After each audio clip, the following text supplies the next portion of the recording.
जी, अस्सलाम वालेकुम प्यारे बच्चों, क्या हाल है? उम्मीद करता हूँ सब माशाल्लाह बहुत अच्छे होंगे और अच्छे तरीके से अपने घर में रहकर, अपने वालिदैन के साथ रहकर अच्छी तरीके से छुट्टियाँ बसर कर रहे होंगे। और बड़े प्यारे बेटों, प्यारे बच्चों, दुआ करें कि अल्लाह ताला हमें जल्दी से इस आलमी वबा से जो है वो निजात दे और हर तरफ सेहत और तंदुरुस्ती की बहारें हों और दोबारा से हम फिर से अच्छे तरीके से अपने स्कूल्स और अपनी पढ़ाई की तरफ वापस से आ सकें।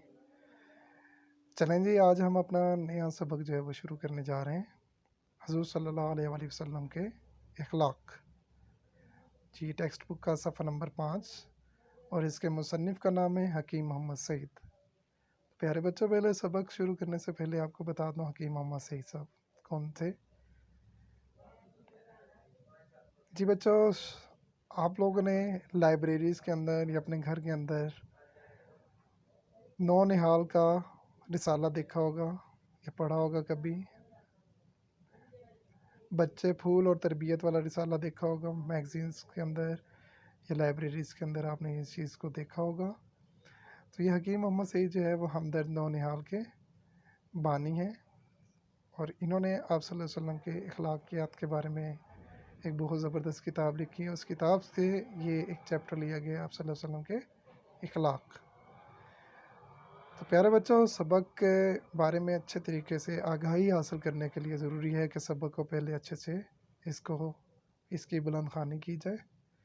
बुलंद ख़्वानी के दौरान अल्फाज का तलफ़ुज़, अल्फाज की अदायगी, उतार चढ़ाव, इनको अच्छे तरीके से अल्फाज की अदायगी को अच्छे तरीके से अदा करना ज़रूरी होता है। तो सबसे पहले बच्चों, आपको एक छोटा सा टास्क देते हैं कि आप जो है सबसे पहला काम आपके लिए ये है कि आप इस सबक को अच्छे तरीके से पढ़ें, ठहर ठहर कर अच्छे तरीके से। और इसके अंदर मज़ीद आसानी हासिल करने के लिए आप ये कर सकते हैं कि आप घर वालों के पास बैठकर इस सबक को अच्छे तरीके से रीडिंग कर सकते हैं, बुलंद ख़्वानी कर सकते हैं।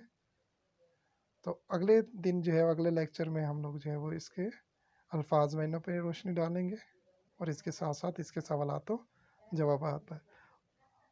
तो ये आज आपका होमवर्क ही है कि आपने क्या करना है जी। इस सबक की घर वालों के पास बैठ के, अपने वालिदैन के पास, बहन भाइयों के पास बैठ जाएं, किसी दोस्त के पास बैठ जाएं, बैठकर इसकी अच्छे तरीके से बुलंद ख़्वानी करनी है। बुलंद ख़्वानी का तरीक़ाकार ये होता है कि इतनी आवाज़ से पढ़ा जाए कि आपके कानों की समात हो सके, इतना ज़ोर से भी ना हो कि आस पड़ोस के लोग जो है वो परेशान होना शुरू हो जाएं या आपके घर वाले जो है वो आपकी इस बात से डिस्टर्ब होना शुरू हो जाएं। तो ज़्यादा बुलंद आवाज़ नहीं होना चाहिए, ज़्यादा गला फाड़ के नहीं बोलना है, ज़्यादा चीखना चलाना नहीं है।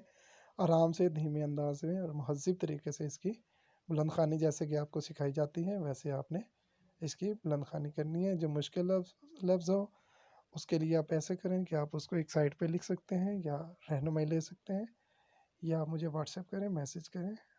इंशाल्लाह अगले लेक्चर के अंदर हम उन अल्फाज की, मुश्किल अल्फाज की अदायगी के बारे में भी इंशाल्लाह बातचीत करेंगे। ओके, अपना ख्याल रखिएगा। Thank you very much. अल्लाह हाफिज़।